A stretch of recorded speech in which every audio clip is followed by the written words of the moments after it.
আল্লাহ নবী বলছে আমার উম্মত যখন শেষ জামানায় গানে আসক্ত হবে, গায়িকায় আসক্ত হবে, নৃত্যে আসক্ত হবে, বাদ্যযন্ত্র বেড়ে যাবে, হালাল পানির মতো মদ পান করতে থাকবে। আল্লাহ রাসূল সাল্লাল্লাহু আলাইহি ওয়াসাল্লাম বলেছেন ইজা যাহারাতিল কাইনাত ওয়াল মাআজিফ ওয়াস্তাহাল্লাতিল খামরা, আল্লাহ নবী বলেন আমার উম্মতকে তখন মাটিতে ধসিয়ে দেওয়া হবে, পাথরের বৃষ্টি বর্ষণ করা হবে, চেহারা বিকৃত করে।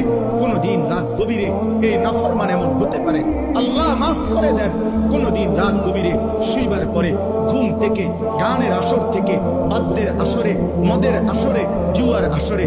প্রিয় ভাই আমার, আল্লাহর কসম মুহাম্মদ আরবি 1450 বছরে মিথ্যা বলে নাই।